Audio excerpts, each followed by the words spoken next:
Bienvenidos todos y todas a nuestro programa En la Balanza. Hoy esta semana estamos celebrando los 3 meses de la victoria electoral del presidente Nicolás Maduro en el reciente proceso presidencial del 28 de julio.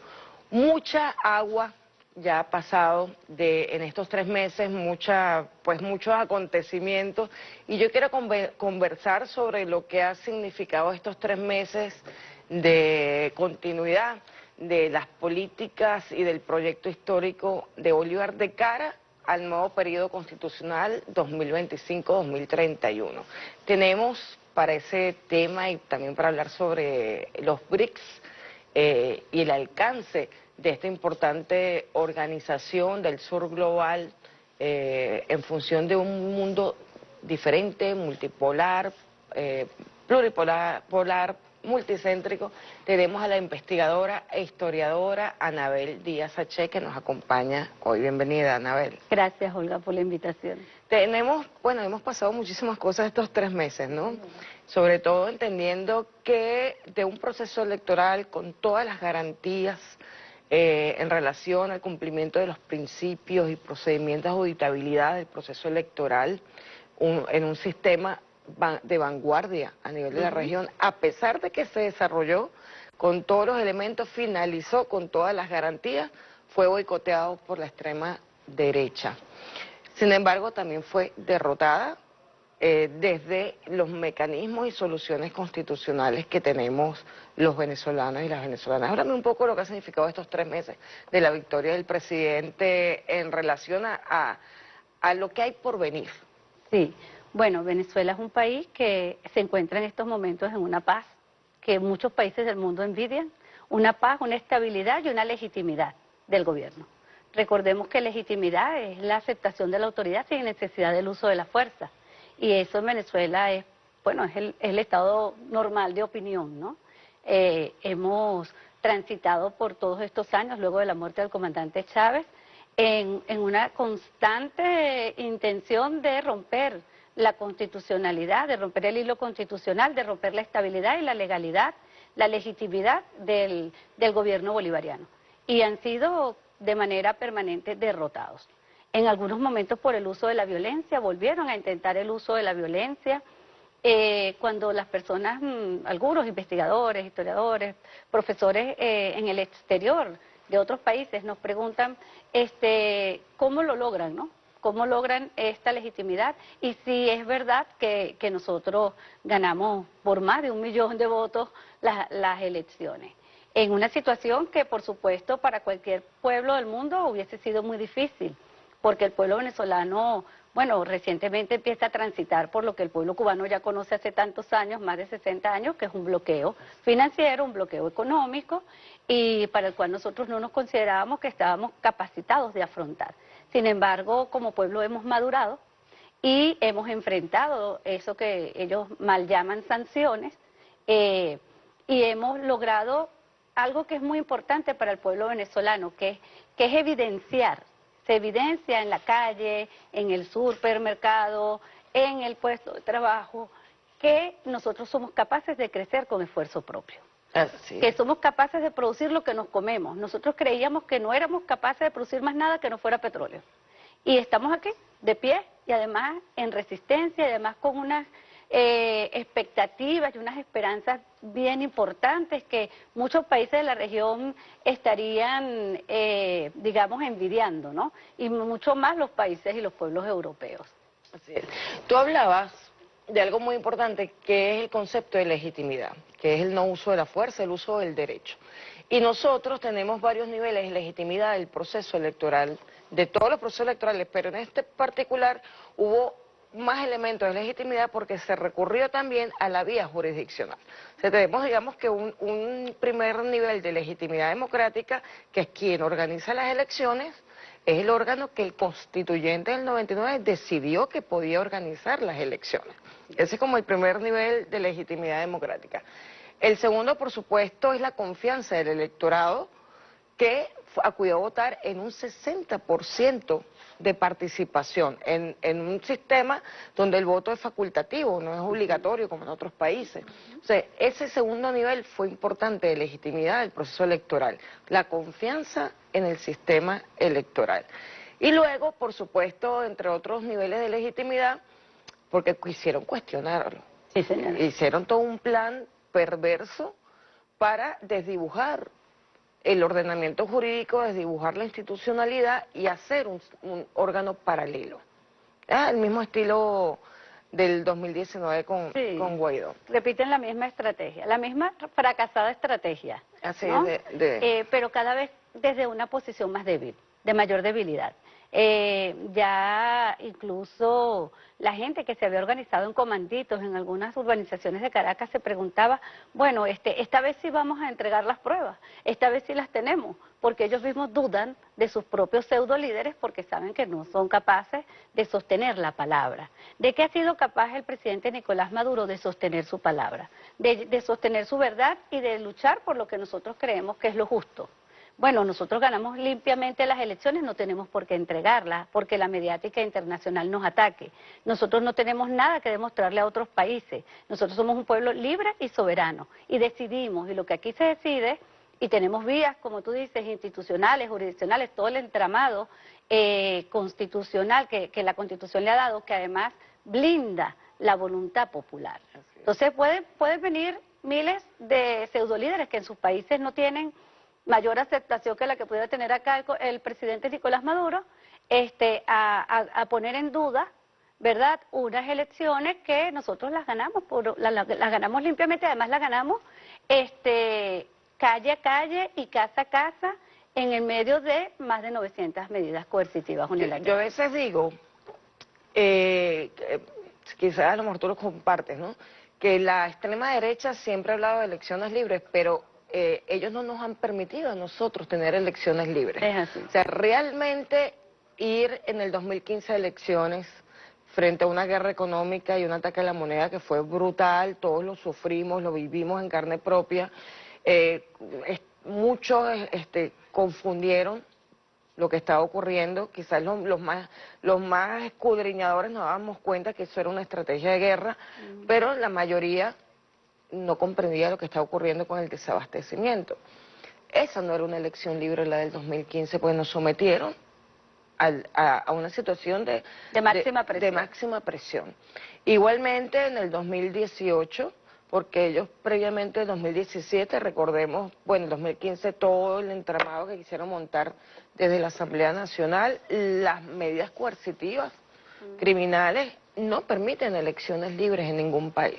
Un país bloqueado no es libre. Un país bloqueado es un país en situación de guerra que pudiera perfectamente decir, bueno, no podemos llamar a elecciones. Sin embargo, está la legitimidad del gobierno bolivariano, que se da el lujo de en medio de una situación de guerra como la que nosotros estamos, que la mayor potencia militar del mundo nos declaró la guerra, nosotros nos damos el lujo de llamar a elecciones, cosa que no hace, por ejemplo, el presidente de Ucrania. Y que no lo puede hacer porque sabe que estaría destinado al fracaso. Igualmente el presidente de Israel. Ellos, ¿de qué nos van a dar lecciones estos países que, bueno, violentan y les importa muy poco la voluntad de los pueblos si nosotros estamos en realidad centrados en un proyecto nacional, en unas aspiraciones históricas que el pueblo venezolano ha venido concretando, que sabemos que en estos momentos ellos han estado boicoteando, pero que hemos evidenciado que somos capaces de superar. Así es. No, y recordaba también que hablando de elecciones libres, eso es para que entiendan, ellos hablan de elecciones libres, la extrema derecha, pero nos pone la bota, su bota en el cuello para no permitirnos. 2017, guarimbas, que son actos terroristas, que el presidente buscó una solución constitucional para derrotar la violencia, que fue la constituyente. Y en la constituyente, no olvidemos que nos cerraron las calles, nos ponían objetos incendiados, nos amenazaban con armas para no ir a votar. Tanto que el Poder Electoral, recuerdo que tuvo que decidir sitios nuevos de voto, como el Poliedro de Caracas en Caracas, porque la mayoría de los de estos comanditos, porque ya existían los comanditos de 20 Venezuela, que eran terroristas, tenían sitiados los centros electorales.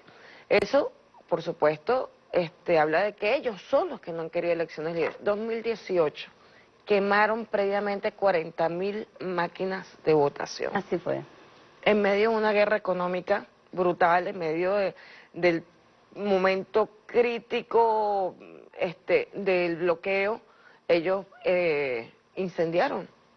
Qué casualidad que incendiaron el galpón antes de las elecciones presidenciales de 2018. Sí, eso demuestra claramente que su salida no es electoral, que ellos saben que no tienen nada que pedirle al pueblo venezolano, que el pueblo venezolano no cree en ellos, que incluso esos 6 millones que votaron por González Urrutia no están dispuestos a ir a la violencia, que la gente, sea del chavismo o sea de la oposición, está ganada para que la salida sea constitucional, para que podamos ir a una convivencia.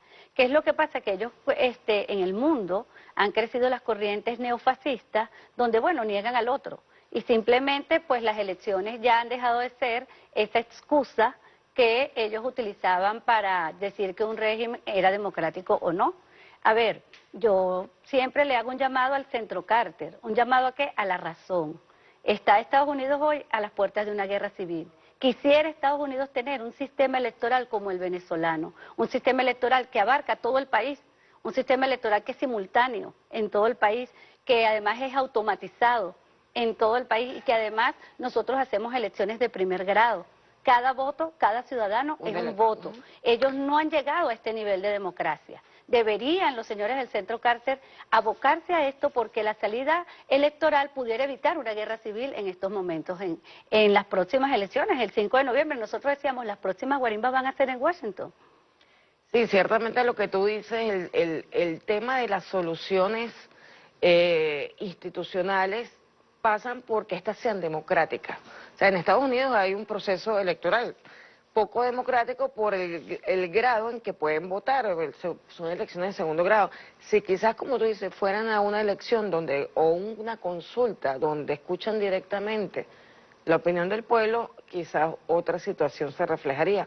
En Venezuela tenemos la ventaja de que, verdad, el desarrollo electoral fue profundizado, perfeccionado por la Constitución del 99, basado, por supuesto, en el pensamiento de Bolívar. Si alguien ya en ese momento había hablado de lo importante que era hacer elecciones periódicas para garantizar la democracia. Incluso yo estaba revisando, Anabel, porque nuestro poder electoral está basado en la idea del poder electoral que Bolívar le presenta a Bolivia en el proyecto de 1826. O sea, es una forma de garantizar, ya en esa época pensaba en garantizar la soberanía del pueblo, la expresión más fidedigna del pueblo. Sí. Y nosotros lo tenemos. Háblanos un poco de la impronta que tiene el pensamiento bolivariano, no solamente en el proyecto que continúa el presidente Nicolás Maduro, sino en particular en el tema de lo electoral, de tener un poder, de tener la posibilidad de que el pueblo se identifique con quienes lo representan de forma directa y tenga la oportunidad también del momento en que no se identifique porque han perdido el rumbo, incluso hasta revocarlo, que ha sido una solución también incorporada en la Constitución. Así es, y es una solución que le plantea una solución pacífica, pues que nos plantea la convivencia en todo momento, ¿no? La posibilidad de convivencia pacífica. El libertador Simón Bolívar fue el primero en reconocer al pueblo como sujeto político capaz de decidir su destino. Y entendiendo que el proyecto de Colombia y el proyecto de la República de Bolivia, la predilecta del Libertador, son proyectos de repúblicas populares, contrahegemónicas para aquel momento, que aún hoy siguen siendo subversivas. ¿Por qué? Bueno, porque estaban encaminadas a buscar la igualdad social. Y la igualdad en un mundo cada vez más desigual es una apuesta muy subversiva, ¿verdad? Es una apuesta a las que las élites mundiales le tienen miedo. ¿Por qué? Porque gana rápidamente la adhesión de los otros pueblos. En el caso del Libertador, él reconoció por la vía de los hechos, porque fue el pueblo en armas el que logró consolidar la independencia. Las élites solas nunca hubiesen podido hacerlo. Y las élites buscaban una independencia muy, digamos, muy aparente, solo una independencia política. Una autonomía. Exactamente, una autonomía, buscaban algunas maneras de tener mayor incidencia en la ganancia económica de lo que se producía en estas provincias, mas no tenían la intención de hacer una revolución. Bolívar se planteó una revolución. Y eso nos llevó a nosotros, bueno, a hacer a lo que ahora va a cumplir 200 años, que es ir a Ayacucho. O sea, ¿en qué mente hubiese cabido cuando los líderes de los compañeros de armas de Bolívar en Venezuela tenían una idea localista, ni siquiera nacional? Nosotros empezamos a tener una conciencia de Estado-Nación después de Carabobo, estamos hablando de 1821. Y Bolívar ya tenía heredó y estudió la propuesta mirandina, la propuesta geopolítica y esa búsqueda de un equilibrio en el mundo. Un equilibrio porque sabía que se estaban formando una unión de colonias al norte que, bueno, venía desarrollándose con mucha fuerza y que iba a colonizar el resto del continente. Y por eso Bolívar es hoy un pensamiento que se convierte en epicentro de la contradicción norte-sur en este país, en este continente y en el mundo. Así es. Bueno, nos tenemos que ir a un corte, doctora, pero vamos a continuar porque también vamos a hablar del proyecto bolivariano integracionista que busca el equilibrio en el mundo y es muy importante que hagamos este análisis para hablar de lo que significa los BRIC y cómo se cumple de alguna manera parte del sueño de Bolívar. Nos vamos a un corte y seguimos en La Balanza.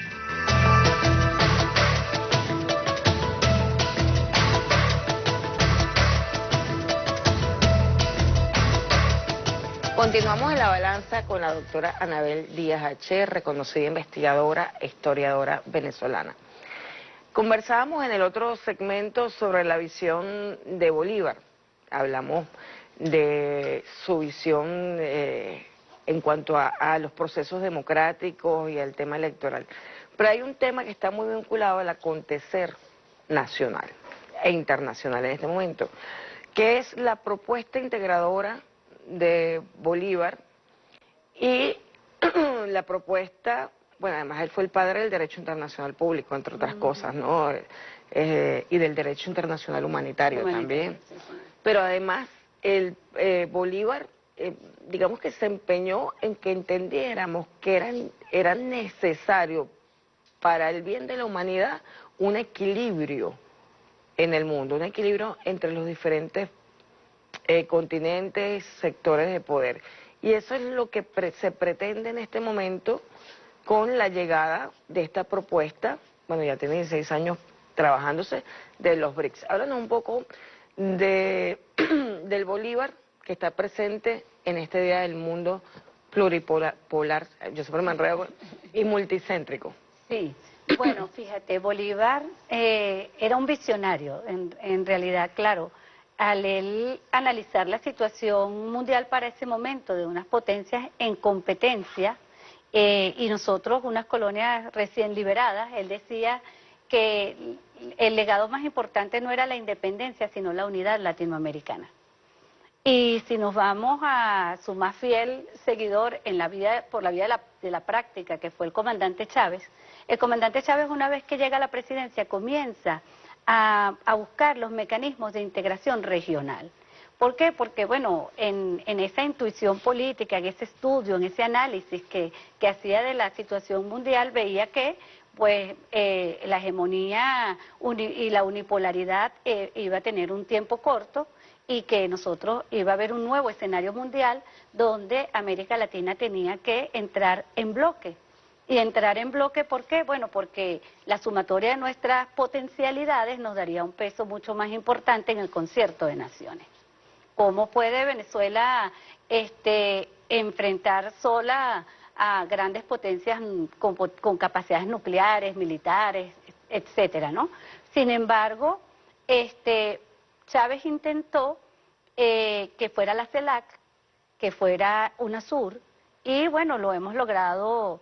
Y para mí es un orgullo decir que el ALBA está en los BRIC, ¿no? Porque al estar Cuba un país que tiene más de 60 años bloqueado, un país con el que nosotros mantenemos una relación de hermandad, una relación estratégica de desarrollo, además un proyecto histórico común, un proyecto histórico compartido, y a la entrada de Bolivia, nosotros nos sentimos ya, y estamos por la vía de los hechos, dentro de los BRIC. ¿Por qué? Bueno, ¿por qué Chávez buscaba esta posibilidad y por qué las acciones de la derecha continental y de esos gobiernos serviles a los intereses estadounidenses siempre trataron de boicotear y boicotearon los escenarios y los mecanismos de integración para que cuando ocurriera este momento, que ya se sabía que iba a llegar, nosotros no pudiéramos llegar en bloque? Y bueno, eso en alguna medida lo lograron.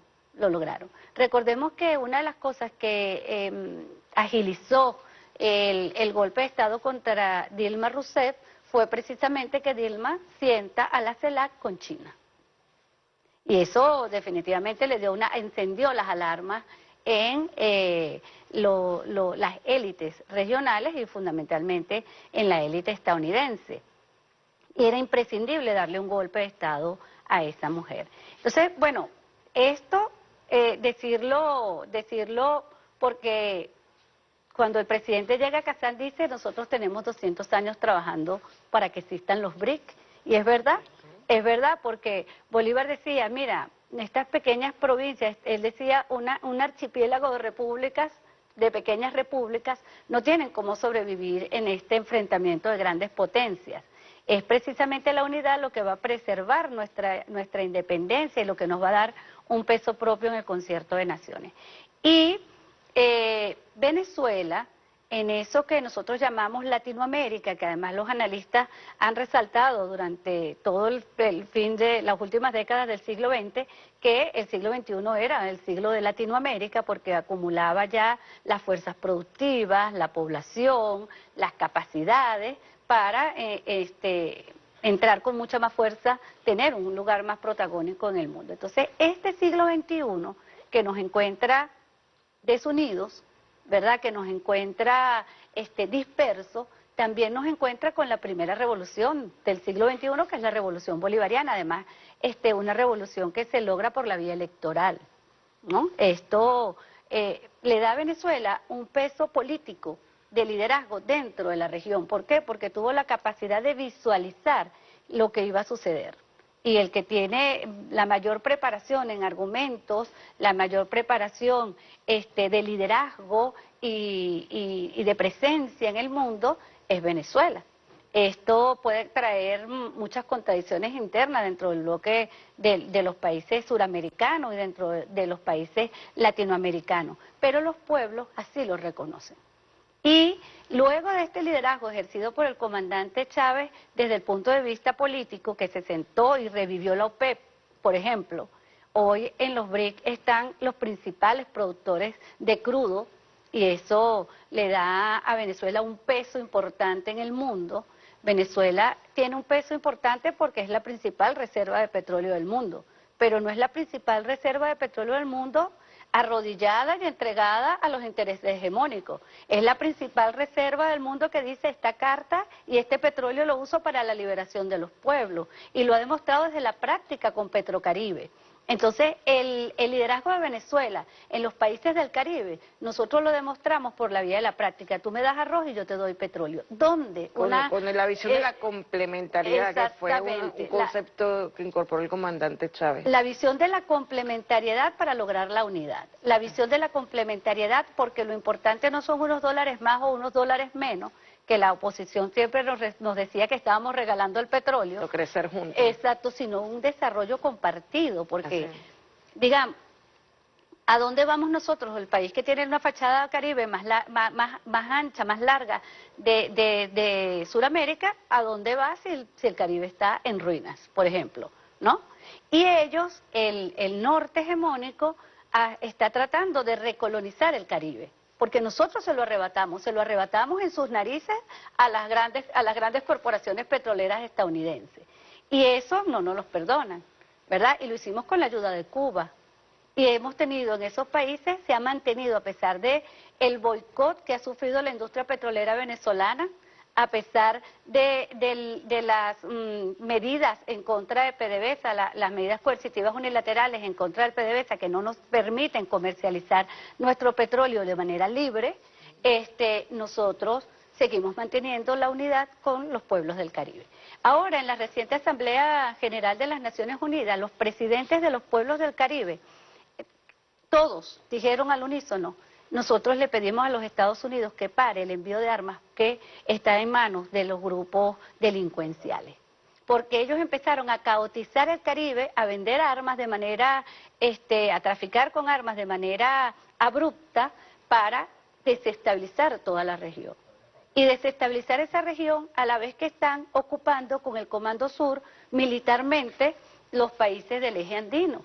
Ellos ya le dieron presencia en Perú con Dina Boluarte, ya le dieron presencia en Ecuador, están cambiando la constitución para poder tener bases militares. Está ocupada militarmente por las bases militares del Comando Sur Colombia. Estamos atenazados. Exactamente, pero estamos atenazados, y lo decía yo con algunas compañeras historiadoras brasileras, estamos amenazados Venezuela, pero está amenazado también Brasil. Y hay quienes en los momentos culminantes nos crecemos y quienes se acobardan porque el miedo es libre, ¿verdad? Pero los pueblos no perdonan a los cobardes. Eso es totalmente cierto.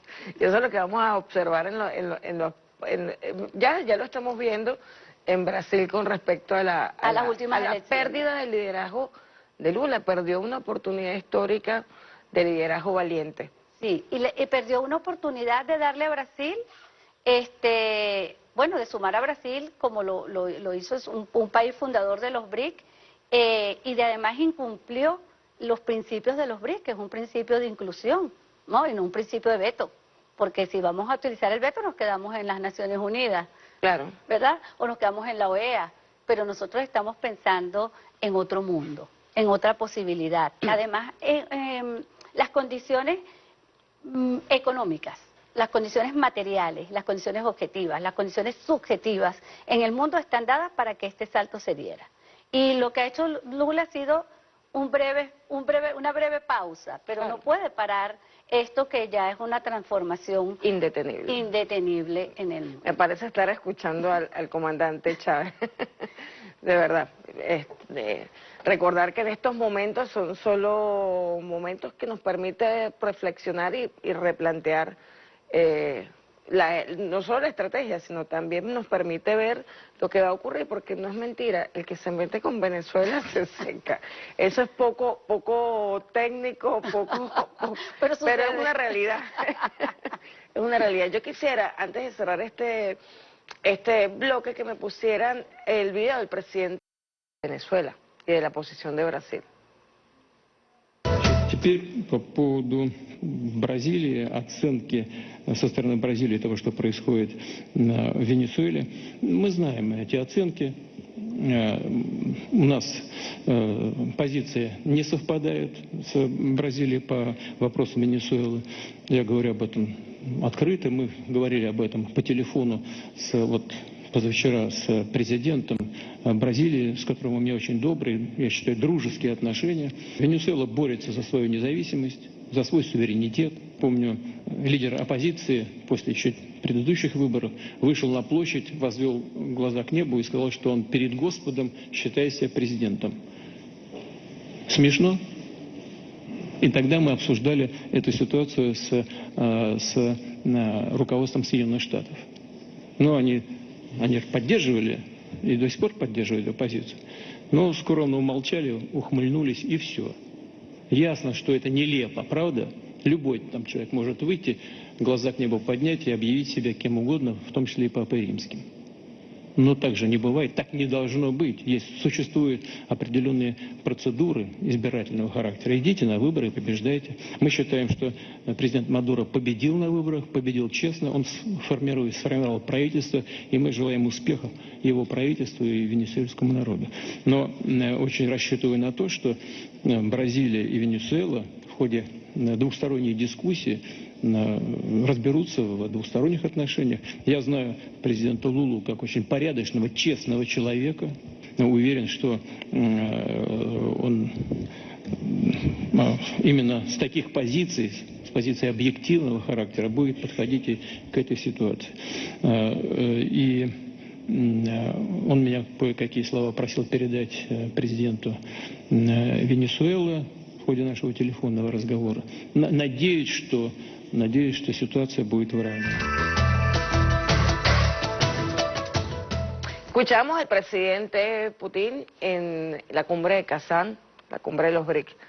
¿Tu opinión sería interesante respecto a la posición de la Gran Rusia en toda esta situación que planteó? Porque es que el ataque de Lula no es a Venezuela, No. es a los BRICS. Sí, exactamente. Atacar a Venezuela o vetar a Venezuela es un ataque directo a los BRICS, porque colocar a Venezuela del lado de los BRICS inclinaría la balanza energética mundial a favor del bloque, en un mundo en guerra.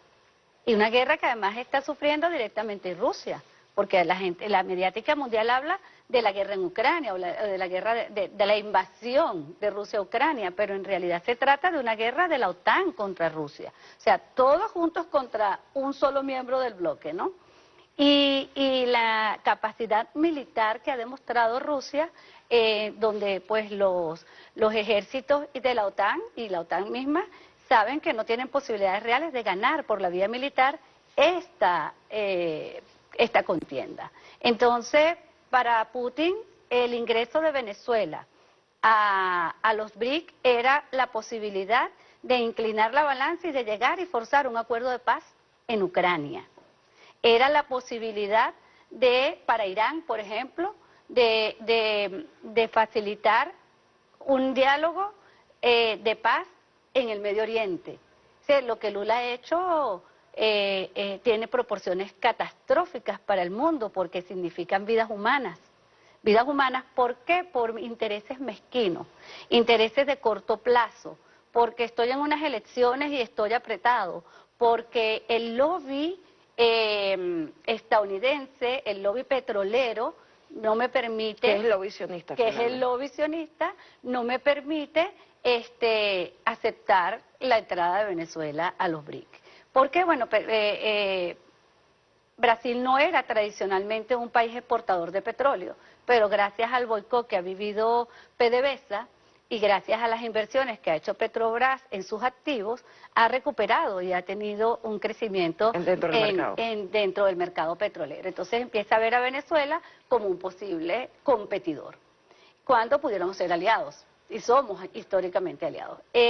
Igual, todos los acuerdos a los que llegó Bolsonaro, ¿verdad?, con Bolsonaro, el que encarceló a Lula, tenemos que decirlo, ¿verdad?, con Irfán Ali, el presidente de la República Cooperativa de Guyana, donde, bueno, hay intereses importantes allí para sacar el gas y el petróleo, que gran parte de ese gas y ese petróleo, hay que decirlo, es venezolano.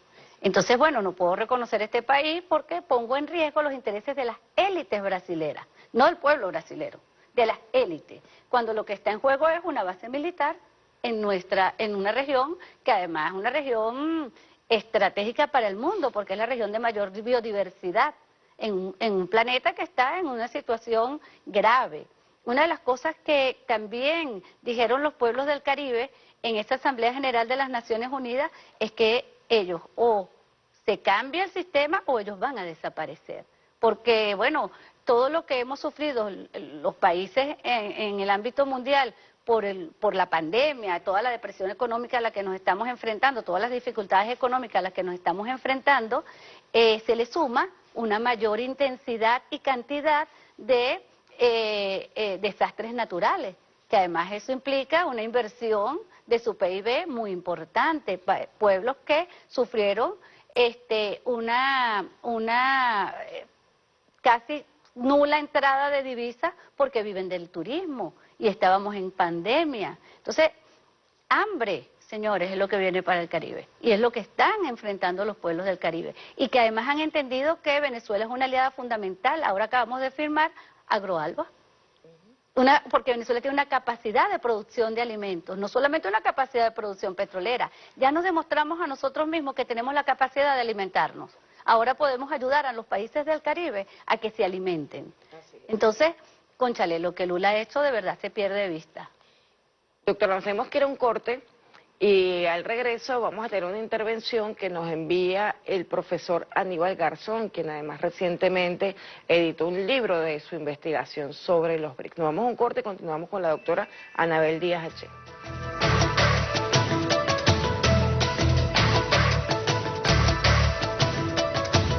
Buenas, Olga, un placer haber sido invitado en tu programa En la Balanza. Gracias por estar aquí contigo. Sobre el tema de los BRICS, la cumbre que se ha realizado, ¿no?, el 22 al 24, la cumbre de Kazán, donde han asistido jefes de Estado de los 9 países que son miembros actualmente. Estamos hablando de Brasil, Rusia, India, China, Sudáfrica, ¿no?, que lo fundaron en el 2009 este bloque, ¿no?, añadiéndose Sudáfrica en el 2011, y los 4 países que se añadieron el año pasado en la cumbre de Sudáfrica en 2023. Hablamos de Irán, Emiratos Árabes, Egipto y Etiopía. Arabia Saudí, que sería el 10º, es un país que no lo rechazó, pero está también invitado para añadirse, y de esta manera serían 10 países que serían ya miembros del bloque de los BRICS. Argentina, con la victoria de Milei, finalmente pues no aceptó.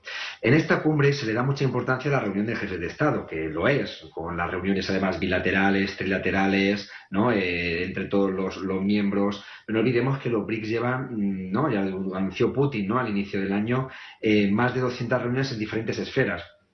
Hablamos de ministros, hablamos de colectivos, estamos diciendo el tema de agricultura, ¿no?, por la seguridad alimentaria, hablamos de deportes, se realizaban las Olimpiadas de los BRICS en Rusia, ¿no?, que además es un país bloqueado, Rusia, para las Olimpiadas, el tema de tecnologías, el tema de universidad, de compartir conocimientos, el tema de salud, todo eso que intenta romper, ¿no?, con esa dominación por parte de Occidente, de Estados Unidos, sus organismos unipolares, unilaterales, creados sobre todo desde el fin de la Segunda Guerra Mundial. Además, ¿no?, de decisiones ahora mismo importantes que se han estado comentando en esta cumbre, es el tema de la desdolarización, los BRIC Pays, ¿no?, de cómo romper, ¿no?, con esa dominación financiera de Occidente, principalmente, ¿no?, la hegemonía que tiene el dólar, y cómo llevar a la creación de un mecanismo conjunto que cohesione, ¿no?, a países miembros, pero además países socios, que lleva a cabo esa desdolarización y pueda romper finalmente pues con esa hegemonía y esa dominación que tiene Estados Unidos, que finalmente sanciona de manera muy financiera, como se sabe el caso de Venezuela, el caso de Cuba, el caso de Irán,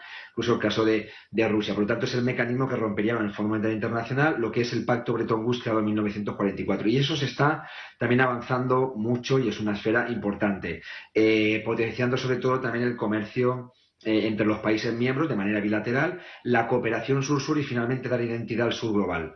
Esos son mecanismos que se trabajó muchísimo en la cumbre de los BRICS, pero sobre todo llegando incluso a escenarios de suma importancia, como una cooperación directa bilateral entre China e India, ¿no?, en el caso del conflicto fronterizo de tema de Cachemira, ¿no?, el llevar a cabo cooperaciones de seguridad entre entre Irán, China y Rusia. Por lo tanto, además, potenciando diferentes mecanismos también de la seguridad de los países BRICS. Muchos de ellos han recibido injerencia por parte de Estados Unidos. No olvidemos el caso de Ucrania en Rusia, el caso de Taiwán en China, la injerencia, ¿no?, de Palestina en el tema de Irán, o violaciones también, ¿no?, de cierta injerencia que ha habido o en Brasil con el impeachment que hubo en su momento, ¿no?, el lawfare contra Lula, y el tema también de Sudáfrica, injerencia que ha sufrido por parte de Estados Unidos. Por ello, tienen en cuenta todo esto. En definitiva, los BRICS no solamente han sido los 9 países, vuelvo a decir que son miembros asociados oficiales, sino también los países socios e invitados. Y estamos hablando que es una suma de 36 países. Esto suma una población de 5.000 millones de personas, de los 8.000, más del 50%, que supera ¿no?, en esa presencia el PIB del G7, el PIB de Occidente. Por lo tanto, está generando un orden mundial alternativo, y fue claro en esa reunión con los países invitados que tienen intención de adherirse a los BRICS, que es una suma que se va a dar paulatina, y los BRICS tienen que fortalecer sus estructuras de decisión, de consenso, ¿no?, el de temas financieros, pero políticos, representativos, diplomáticos, sociales, culturales, y entonces el hecho del éxito puede ser un fracaso. Por lo tanto, el proceso está siendo paulatino de adhesión de economías del sur, economías principalmente emergentes. Pero hay 36 países que están interesados, entre ellos dio la señal Turquía, que es un país de la OTAN, ¿no? Y ello hace evidente que los BRICS, a pesar del silencio de los medios de comunicación de Occidente, es un tema de suma importancia, ¿no?, para el cambio, ¿no?, entre el mundo multipolar, cómo enfrenta ese mundo unipolar, cómo enfrenta ese viejo orden mundial. Es una transición hacia una nueva realidad internacional que cohesiona a muchos países del sur del continente, ¿no?, América Latina, de África, de Asia, quieren romper con esa dependencia histórica, esas injerencias y la estructura del imperialismo. Los BRICS no es un bloque de socialismo-capitalismo, sino que respeta la soberanía de los países y un respeto mutuo, una cooperación win-win de ganar los dos países que cooperen, ¿no?, o más países, ¿no?, que lleven a cabo alianzas. Por ello rompe mucho con la dinámica occidental de ese dominio respecto a otros países, ¿no?, de la visión neocolonial. Y eso hace muy evidente que muchos países del sur vean a los BRICS ahora mismo como una alternativa a esa dominación por parte de Occidente. En el caso de Venezuela, país, ¿no?, que ya lo dijo, ¿no?, Nicolás Maduro, muy interesado en sumarse a los BRICS, es un eje estratégico de la política exterior de Venezuela, porque yo creo que Venezuela necesita los BRICS para romper con el bloqueo de Estados Unidos, esas sanciones históricas. Además, el proceso de desdolarización de los BRICS también va a ayudar, ¿no?, a Caracas, ¿no?, a llevar a cabo sus transformaciones y evitar, ¿no?, todo ese número, ¿no?, más de 900 sanciones por parte de Estados Unidos. Pero los BRICS también necesitan a Venezuela. No olvidemos que Venezuela es país miembro de la PEP histórico y es el país que más reservas de petróleo tiene. Además, tiene diamantes, tiene oro, tiene gas, es un país rico muchísimo en materias primas, y eso fortalece a que los BRICS, si quieren sacar su moneda propia, necesitan países que tengan recursos, economías emergentes y con recursos. Y Venezuela aportaría una confianza a una moneda propia de los BRICS. Por lo tanto, también los BRICS necesitan a Venezuela, igual que Venezuela necesita a los BRICS. Es complementario. Pero, ¿qué ha sucedido en esta cumbre? Que esta cumbre finalmente ha habido un veto por parte de Brasil para decidir que un país entre como miembro oficial o miembro socio. Tienen que aceptar todos los países, ahora mismo los 9 que hay, y de esos Brasil, que además Lula no hizo presencia, ¿no?, en la cumbre de los BRICS, por supuesto, ¿no?, accidente doméstico, ha quedado evidente que Brasil ahora mismo pues tiene una política muy contraria, ¿no?, a la hermandad, ¿no?, y a la integración latinoamericana, contando en este caso con Venezuela. Yo creo que hay tres factores principales. En primer lugar, no hay que olvidar que Lula, ¿no?, más allá de un gobierno progresista o de izquierdas o, ¿no?, de esas etiquetas que se dan, Lula tiene pactos con sectores de la derecha, es bolsonaristas, que quiere controlar el Congreso.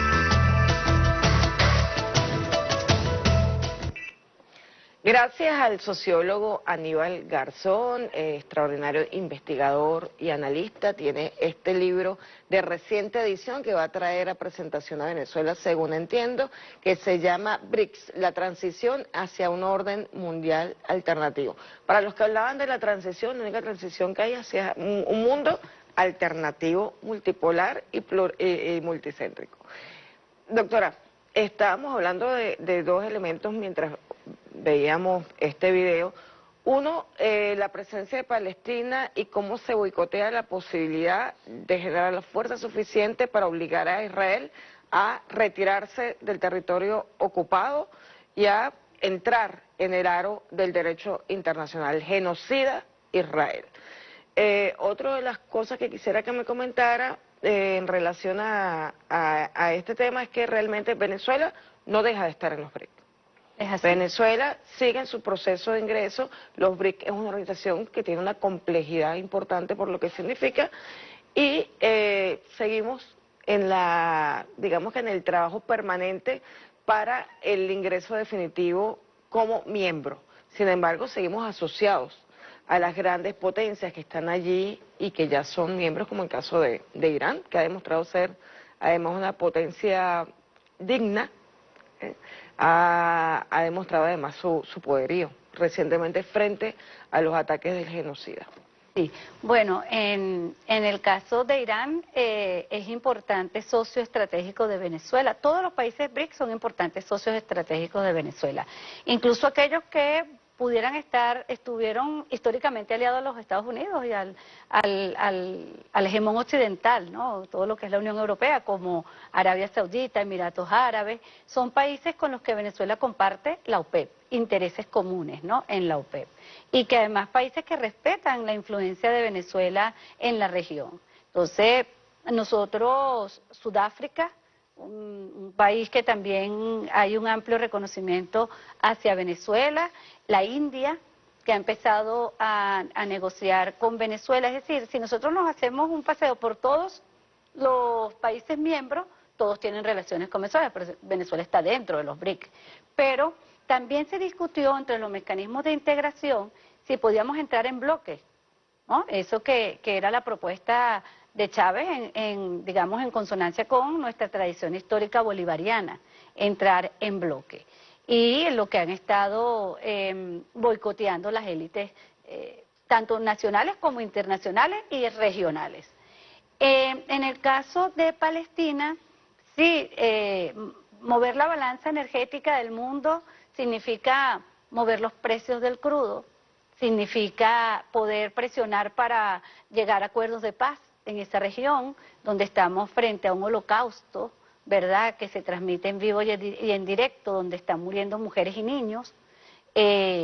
Eso coloca en una muy mala posición histórica frente a los pueblos al compañero Lula, al cual le reiteramos nuestro llamado a la reflexión y a la rectificación. Creo que la presencia de Palestina en los BRIC es importante. Al que se veía fuera de lugar y muy un mensaje del mundo. Sí, fue a Guterres, ¿no? Como diciendo, no sé qué hago aquí, pero tengo que venir, porque esta es la mitad de la población del mundo, más de la mitad de la población del mundo. Sí, pero que esos países apoyen la causa palestina y que esté allí es importante porque nos habla de un cambio de la correlación de fuerza en el Medio Oriente. Irán tiene un papel preponderante, protagónico, ha inclinado la balanza y bueno, entraron en la guerra de manera obligada, entraron en la guerra. Igual Israel está escalando, lo que busca el hegemón en su desesperación es ir a una tercera guerra mundial. Y esto lo ha venido parando China y Rusia. Y entre los hitos mundiales, así como el 11 de septiembre fue un hito porque marcó el inicio del exterminio de los pueblos árabes y musulmanes por parte de los Estados Unidos. Sí, crearon la narrativa que justificaba la... Exacto. Esta cumbre también es un hito, ¿verdad?, para ir desmontando ese orden mundial y para ir de manera acelerada construyendo otro donde nos podamos ver como iguales, otro donde no tengamos que obedecer y ser, digamos, nefastas políticas nacionales, políticas económicas nacionales como las que se están aplicando, por ejemplo, en Argentina, sino donde los pueblos puedan tener propuestas de desarrollo propio. El ingreso de Cuba es una cachetada moral, ¿no? El ingreso de Cuba es el reconocimiento mundial a su resistencia, a su capacidad de mantenerse pese a las condiciones más adversas a las que están atravesando. Acaban de atravesar un apagón donde la mediática mundial le dio toda el centimetraje al apagón y bueno, nosotros vemos cómo de manera permanente hay apagones en el Ecuador de Noboa, un país que no está bloqueado, que no está sufriendo los embates de la crisis climática como lo está sufriendo Cuba, y sin embargo allí la mediática ha sido bastante suave y complaciente. Así. Nos queda un minuto, doctora.